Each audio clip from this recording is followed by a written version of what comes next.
Hello guys, so this is my Modesta panel fixed permanently to my dress. It's not detachable. Yes, it's easy.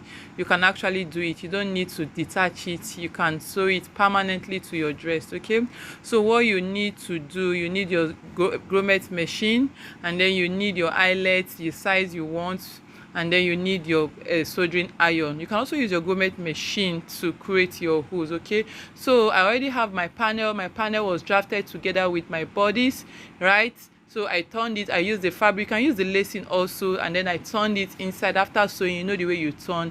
Yes, after turning, then you get your lining, the lining of your fabric. That is where you be placing your panel. But be careful, make sure you don't place it where you be putting your eyelet. So immediately after the eyelet, where your eyelet will be, that is where your panel will be. Then you just flip it out the other way, and then you sew.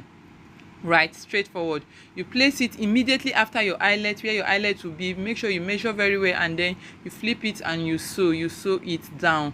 Make sure you've turned it neatly, and then you sew it down at the edge carefully, so that it won't be very obvious, and voila, you're done. Right, but be sure that you do this before you turn your neckline and before you fix your eyelet. Okay, if you fix your eyelet and you turn your neckline, it will be difficult, and then before and you've shaped your dress already.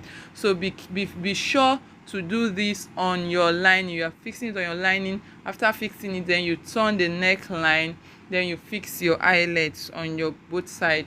Right, so that is how it is done. It's simple and straightforward. And I must also say that make sure when you're lining, your boning is on your lining, is on your lining. That is when you can do it this way. And even if your boning is on your main fabric, you still do it the same way. You place it on your lining, right? So that is it. And then you mark the holes, make sure you have the same distance, and then you use your soldering iron to create the hole. I have a tutorial on how to use grommet machine. I'll leave the link in the description box. Okay, so be careful not to make sure your soldering iron doesn't touch your table. It's going to leave it burnt. Right, all the burns I have on my cutting table was caused by the soldering iron. And make sure you don't have any kids around, because it's quite hot. Nobody should touch it, guys.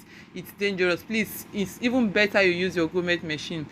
Make sure there's no kids around, because now I'm using scissors to just cut the edge a little, because I don't want it too big. So I didn't go down on creating the hole. I didn't place the soldering iron that deep, so it won't be too wide. So I just use my scissors to cut the edge a little, because it's going to leave a burnt effect, right? So if you have that, what you need to do is just use your scissors to just make it easy for your eyelet to pass. And then you use your grommet machine. Make sure you fix the cover of your eyelet, and then you use your grommet machine to finish it, right, to place it, and then it will stay. So this is what you do to all the markings you done. Make sure you mark your markings have the same spacing. Don't guess it, please. Make sure you mark. You can see how I marked my own. I used 1.5 inch difference. So that is what you do. You can use 1 inch. It depends on what you want. Make sure what you have, the measurement you have on your left, is the same thing you have on your right. And remember, the panel is just on one side, guys. One side. You're not sewing it on both sides, else you won't be able to put on your dress, right? So this is it. I'm done with it. Guys, don't forget to subscribe, right? So I'll leave a link in the description box, so you see how to